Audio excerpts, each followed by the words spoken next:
So ayan, good afternoon mga kabilder. Welcome po kayo muli sa aking YouTube channel. Ayan, so pasensya na mga kabilder kung ngayon lang tayo nakakapag-video Medyo busy tayo. Hindi natin matupag ang pagbibideo about sa mga tutorial mga kabilder. Ayan, so ngayon ang ipakikita ko mga kabilder, meron tayong ginawang gate sa ating sariling daanan. So ginawaan ko ng paraan. Tagal ko rin pinag-isipan to mga kabilder. So hindi ko maisip-isip. Nung naisip ko, napakadali lang pala ng diskarte. Ayan, so hindi ko na pinakita yung pagbubuo ng gate kasi ang pagbubuo namang ng gate ay napakasimple lang mga kabilder. Ayan, pero bago ko ipakita mga kabilder, maraming salamat sa mga nag-subscribe. Ayan, sa mga magsusubscribe pa lang, salamat mga kabilder. Ayan, so ito na, wag na natin patagalin mga kabilder. So big shout out muna sa inyong lahat mga kabilder. Ayan, so ito yung ating ginawang paraan para madali, basic mga kabilder. Matagal pinag-isipan pero nung gawa natin ay naisip natin ng ayos, napakadali lang pala mga kabilder. Ayan, tara. So naka front cam to. So atin ni ng camera mga kabilder para diretso na. Wala nang cut putol-putol mga kabilder. Ayan, so dito muna tayo. Ito yung ating ginawang gate mga kabilder. So bali ito yung daanan natin. So kahapon natin ginawa yan, kahapon natin ikinabit. So ngayon lang natin na videohan Ayan, so inisip ko para kako sa mga iba naman na mga baguhan gumagawa ng gate. So may idea mga kabilder Ayan, so sinemento ko yan. Ayan, para pinakalak.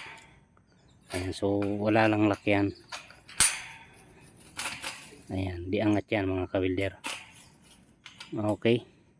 So dito na tayo mga kabilder sa ating pinupunto. So dito mga kabilder, ayan, kita nyo. So ang laking kawa nga dito.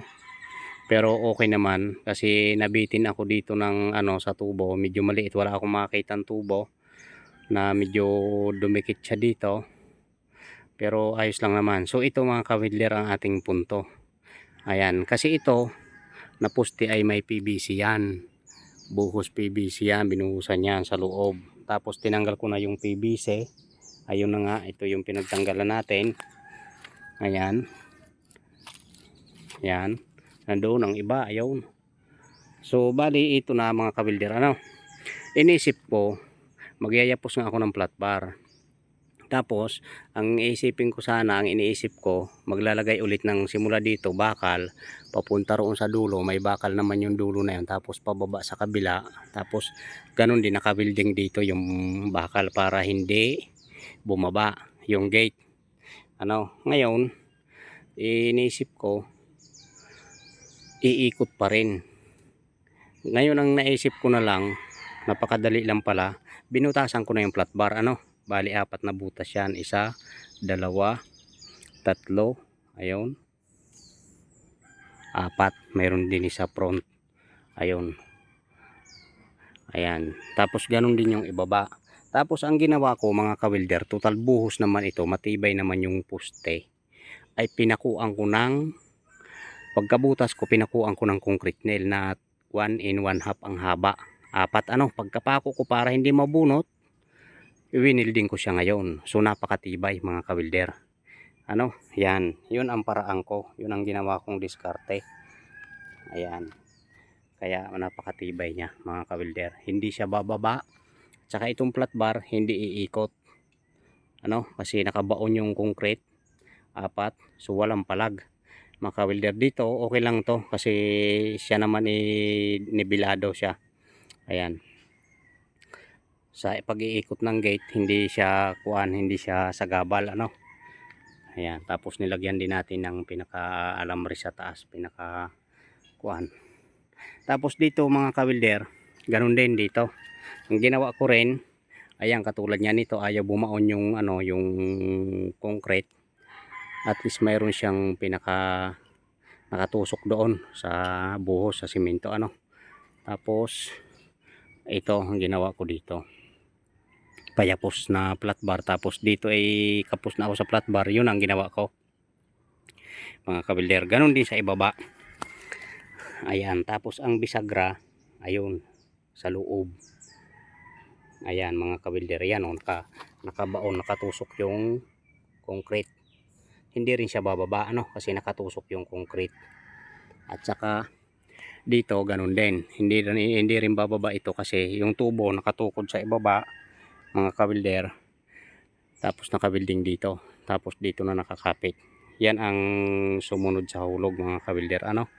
Ayan, so yan ang diskarte ko mga kabilder. Tapos maglalagay tayo ng ilaw doon sa itaas papunta rito sa kalsada ano, kasi yun ang bahay natin, yun nasa dulo, yun ang daanan natin, yun ang bahay natin mga kabilder ano. Ayan, napakahaba na ng video natin mga kabilder, baka mainip kayo. Ayan, so ito yung ating daanan papunta roon ano, kasi bakod naman yan, bakod to, tansi na to. Ayan, so ayan mga kabilder, so hanggang dito lang. Sana makakuha kayo ng idea sa aking ginawang diskarte.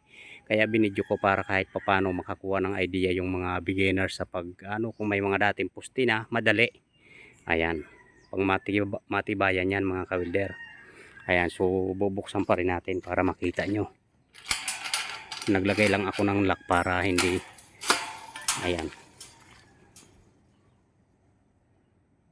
okay. Ganun din dito. Ang bukas nito mga kabilder, pwede ibaba, pwede itaas, ay pwede sa labas, pwede sa loob. Ayan, ang paling. Okay. Ayan mga kabilder. Ayan. Okay. Ayan, ganun din dito mga kabilder. Ayan, may ano pala yung poste, mayroong bakal na ganito, ikinapit natin. Ayan. Okay. So ayan mga kabilder, maraming salamat sa panonood mga kabilder. Ayan. See you next video. Nawa ay palagi nyong suportahan, panoorin yung ating mga video about sa mga tutorial mga kabilder. Ayan, maraming salamat. Thank you and God bless mga kabilder.